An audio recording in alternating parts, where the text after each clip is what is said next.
Botticelli and the Birth of Venus. Final presentation by Ainsley Nipper. Hanging in the Uffizi Gallery within the city where the Renaissance was born is Sandro Botticelli's The Birth of Venus. The awe-inspiring painting is surrounded by several of Botticelli's other masterful works, but none outshine Venus herself. Visitors walking through this inspiring city can breathe the same air that has sparked inspiration in the world's greatest artists and musicians. Filled with museums packed to the brim with priceless art, the iconic Duomo, and endless chapels, Florence fully encapsulates the values and creativity of the Renaissance. Art is viewed not only as important and beautiful, but necessary for life itself.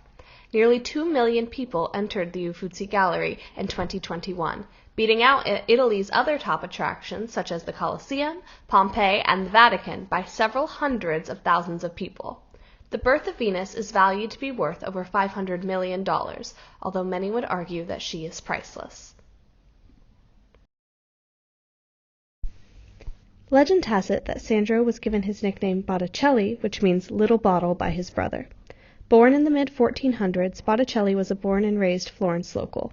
Some historians speculate Botticelli studied at the same workshop and time as Leonardo da Vinci. Before his art career took off, Botticelli trained as an apprentice to a goldsmith. Being the famous and immensely talented Renaissance artist that he was, Botticelli was highly sought after by the most prestigious of Italians.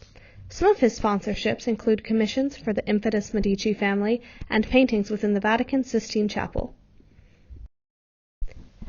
The Birth of Venus is believed to have been commissioned by the Medici family. It was painted on canvas, which was a common technique for artwork destined to be displayed in the houses of nobility. The painting technique Botticelli used is called tempera. The technique combines pigment and color, water, and oftentimes egg yolks as the binding ingredient. The painting features Venus herself, the first woman to be painted nude in full size. Her scene covers a full 3 meters worth of space. Venus, called Aphrodite in Greek, is known as the goddess of love, beauty, sensuality, and pleasure. Her posture and covering modesty were typical female art poses of the time. The specific way she covers herself with her hands and long hair is called Venus pudica. Some say that this pose only greater draws onlookers' eyes to the covered anatomy. It is said that Venus was born out of the sea foam created by the Titan god Saturn, tossing the castrated remains of his father Uranus into the sea. From the mixture of sea foam and godly genitalia, a fully grown goddess of love, sex, and beauty emerges from the waves perched on an open seashell. Venus's Greek name Aphrodite comes from the Latin word aphros, which means foam. Welcoming Venus to Earth is the winged god of the west wind, Zephyr, who is often associated with springtime. The woman in his arms is said to be either Aura, representing the breeze, or Caloris, who was a nymph of spring and Zephyr's wife.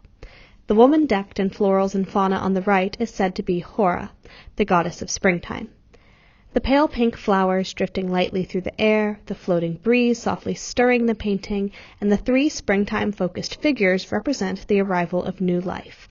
Venus embodies the cultural shift that occurred between the Middle Ages and the Renaissance, bringing with her light, hope, and inspiration.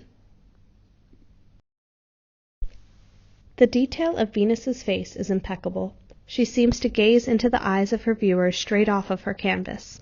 Her golden flowing hair, perfect soft skin, and supple figure have enraptured audiences for centuries. Botticelli kept the background of this painting simple, with light washes of color and little ornamentation. He let the focus of his art shine on her own. Venus's beauty does not need elaborate or decorative backgrounds to support her powerful presence. She speaks her message clearly by herself. Venus, in her purest essence, was created to be desired. Botticelli aids the onlooker in that easy mission with the visual poetry he created. Several similarities have been drawn between Botticelli's The Birth of Venus and the traditionally painted arrangements of the baptisms of Jesus Christ.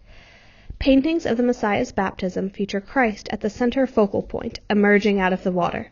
John the Baptist is painted standing to the right of Christ, assisting him out of the water.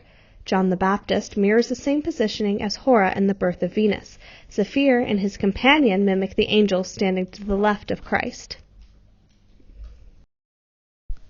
Botticelli did create religious-centered work, but he also created art simply for human enjoyment. Venus is the shining subject of several of his works.